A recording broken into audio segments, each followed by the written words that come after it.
Salut, c'est Ludomav. Aujourd'hui, je vais vous proposer une petite vidéo tutoriel pour vous expliquer comment utiliser de A à Z son Dazzle. Donc moi, j'ai le Dazzle Video Creator Platinum HD. Ça change pas grand-chose avec la version d'origine, mais bon. Donc la vidéo va se dérouler en deux parties. La première, l'installation et les conditions nécessaires à l'avoir. Et en deuxième partie, je vais vous montrer comment utiliser le logiciel qui est fourni avec, qui s'appelle Pinacle Studio 15 HD, il me semble. Donc on commence tout de suite avec la première partie. Donc premièrement, il vous faut une console avec obligatoirement des prises RCA. C'est la condition nécessaire. Donc moi j'ai une PS3, mais vous pouvez très bien utiliser notre console du moment qu'il y a une prise RCA. Ensuite, c'est tout bête, hein, vous devez avoir le Dazzle avec, on verra la prise USB et l'entrée vidéo. Donc en ce qui concerne les entrées vidéo du Dazzle, on a des prises RCA et une prise S vidéo. La prise S vidéo, on peut s'en servir, mais je pense que pour les consoles, c'est pas possible, c'est pas compatible. Donc voilà. Et ensuite, il vous faut un PC. Donc moi, je dirais minimum 4 Go de RAM, Windows 7 et une carte graphique moyenne. Alors qu'est-ce que j'entends par carte graphique moyenne? C'est une carte graphique lambda, enfin pas besoin d'avoir un monstre. Et Windows 7 parce que Vista XP à mon avis ne font pas tourner le logiciel qui est fourni avec. Donc voilà. Donc ensuite, on branche le tout. Donc voilà, faut pas être bête non plus. On s'assure bien que tout est branché parce que des fois vous pouvez avoir des surprises. Et on passe tout de suite à la partie 2 pour l'utilisation du logiciel. Donc voilà, on se retrouve pour la deuxième partie de l'explication. Donc ça concerne le logiciel Pinacle 15.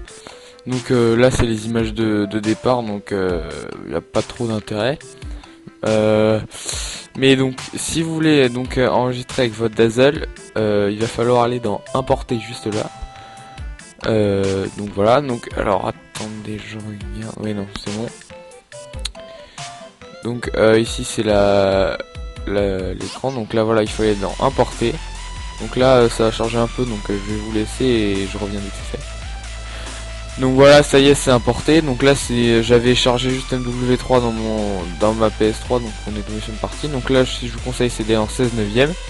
Donc comme ça on a une image plus jolie, donc en 16 neuvième, Ensuite vous choisissez ce que vous voulez. Moi en général je suis personnalisé, mais MPEG c'est si vous voulez un truc comment dire, basse qualité mais moins lourd.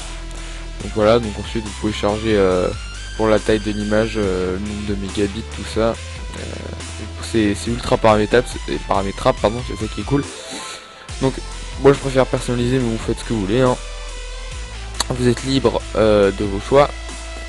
Donc ça c'est MJPEG, c'est pareil, c'est la même qualité, c'est pas terrible, mais bon voilà, c'est nouveau. Donc voilà. Ensuite là si vous pouvez enregistrer vos caméscopes, mais j'en ai pas là sous la main. Vous pouvez aussi, bon ça c'est pour la sortie des vidéos qu'on a vu tout à l'heure, mais bon on va pas se servir pour les consoles. Et ça c'est pour tout ce qui est appareil photo qu'on va prendre en instantané. Voilà. Donc là vous pouvez modifier le nom, donc j'avais mis Gotham City Importer parce que il y avait un exemple dans une vidéo que j'avais regardé et j'ai toujours pas modifié. Vous pouvez modifier comme vous voulez. Ça c'est pas un problème. Donc tuto. Donc là après vous faites démarrer la vidéo, mais bon là je vais pas le faire parce que voilà. Donc ça fait ramer un peu l'ordi, la capture et tout, donc ça c'est un petit peu problème, on verra. Donc après vous allez dans il me semble qu'il faut aller dans, voilà c'est ça, donc après il faut aller dans créer un film. Donc voilà, créer un film, ça charge et oui c'est long, et donc là vous arrivez.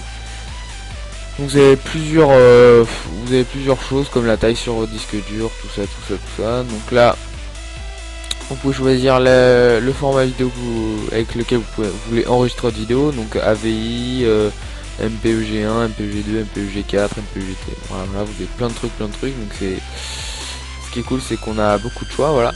Et là c'est si vous voulez enregistrer en grand, petit écran, donc c'est surtout la qualité vidéo. Donc voilà, après je vous ai juste à faire créer un fichier. Donc le tuto s'arrête ici, j'espère qu'il vous aura plu. Si c'est le cas, n'hésitez pas à aimer ou commenter la vidéo et vous abonner à ma chaîne, et je vous souhaite une bonne fin de journée. Au revoir. Bisous.